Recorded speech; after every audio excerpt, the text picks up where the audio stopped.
The annual Chin family dinner was in full swing at Golden Palace, the same overpriced Chinese restaurant where we'd gathered every year since I could remember. Uncles bragged about their new Mercedes, aunties compared designer handbags, and my cousins, well, they were experts at making sure everyone knew exactly how successful they were. "Michael," cousin Kevin called out across the lazy Susan, his voice carrying that perfect mix of concern and condescension, "still taking the bus? I could recommend some good lease options." I adjusted the cuff of my simple white shirt, briefly revealing the watch underneath. "The bus works fine." "So practical," Aunt Linda chimed in. "Though surely with your computer job you could afford something better?" I bit back a smile. My computer job, as they called my tech company, was the reason I was wearing a watch worth more than everything else in this restaurant combined.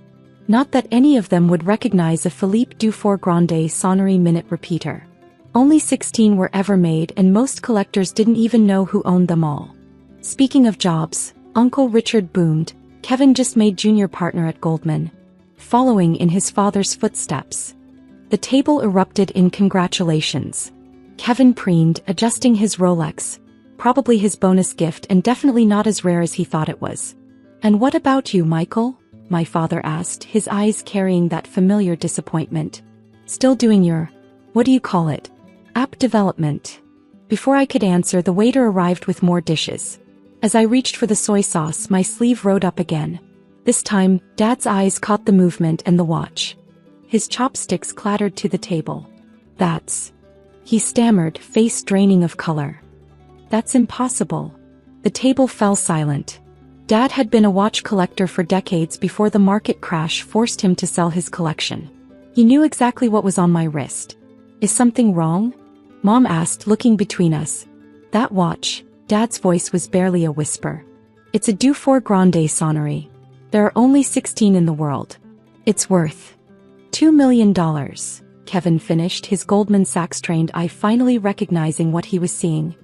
"Give or take depending on the market." The silence that followed was delicious. Aunt Linda's designer bag suddenly looked very cheap. Uncle Richard's Mercedes seemed decidedly middle class. "Oh, this old thing?" I smiled, deliberately echoing the phrase Aunt Linda had used earlier about her Gucci bag. "Just something I picked up at auction last month."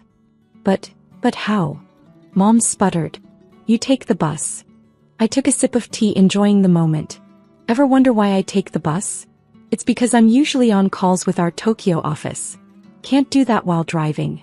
Tokyo office? Kevin's smirk had vanished. "What exactly does your app do?"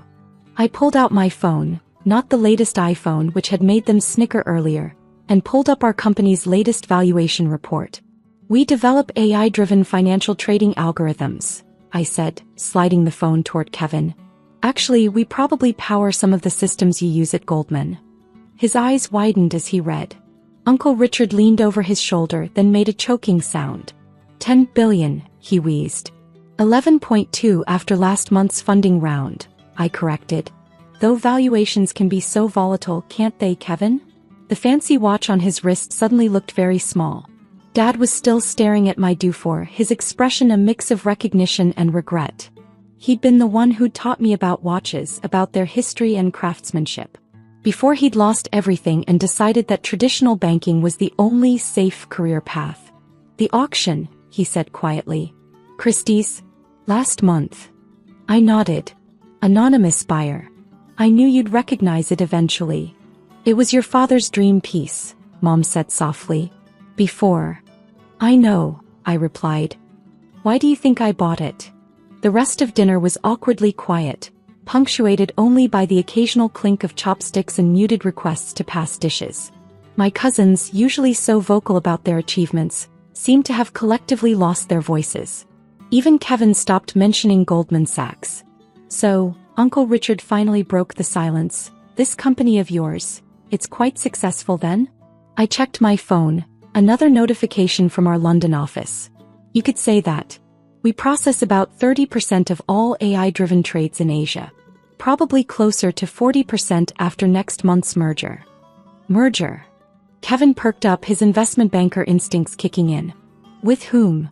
"Can't say yet," I smiled. "But you'll probably read about it in the Financial Times soon enough." Your firm is handling part of the due diligence, actually. Kevin's face went pale. The quantum trade acquisition? That's your company? Dad's head snapped up. Quantum trade? The Singapore-based firm that's revolutionizing Asian markets. Among other things, I said, deliberately vague. The NDA wouldn't lift for another week. Aunt Linda leaned forward, her earlier disdain replaced with intense interest.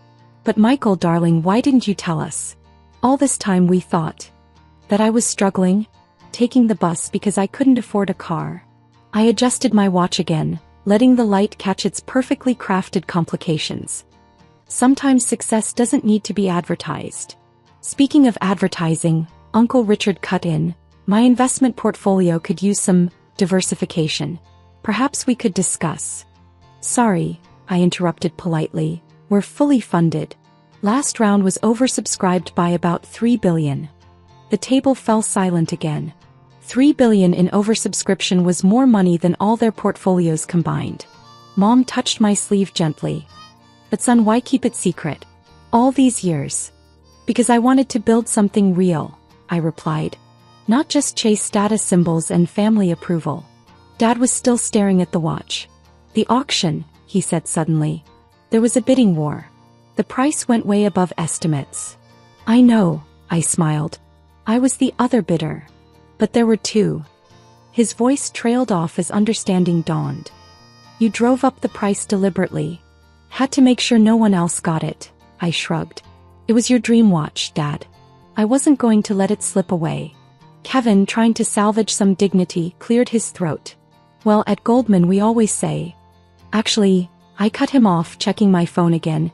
Your trading desk just switched to our new algorithm platform. The memo should go out Monday. He deflated completely, his junior partner status suddenly seeming far less impressive. Aunt Linda, ever the social navigator, tried a different approach. Michael, you must come to our country club next weekend. There's someone I'd love you to meet. Can't, I said. Flying to Singapore on my jet. Board meeting. Your jet. Uncle Richard's voice was faint. Just a small one, I replied modestly. Though I usually take the bus to the airport. Better for the environment, you know. After dinner, Dad followed me outside while the others were still gathering their designer coats and luxury car keys. The night air was crisp and I could see his breath as he struggled to find words. That watch, he finally managed. It was the one in my study. The picture I kept on my desk. For 20 years, I nodded. Right up until the crash forced you to sell your collection. He winced at the memory.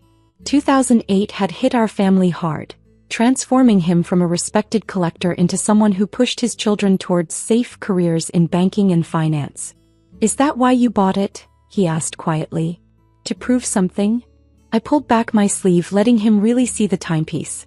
The moon phase complication caught the streetlight, its perfect craftsmanship a testament to dreams that transcend mere wealth. I bought it because every time I visited your study as a kid, you'd tell me about this watch. About how only 16 people in the world would ever own it. About how it represented the peak of human craftsmanship. His eyes misted slightly. I remember. When I started my company, I kept a picture of it too. Not to remind me about money or status, but about precision. About building something perfect, something rare. Just then, Kevin and Uncle Richard burst out of the restaurant, both talking rapidly into their phones, probably calling their brokers to research my company. Aunt Linda was not so subtly showing Mom pictures of her friend's daughter on her phone. Here, I said, starting to unbuckle the watch. It was always meant to be yours. Dad stepped back, shaking his head. I can't, it's too much. Actually, I smiled. I bought two at the auction. This one's yours. Mine's in Singapore. I figured one masterpiece per continent was reasonable.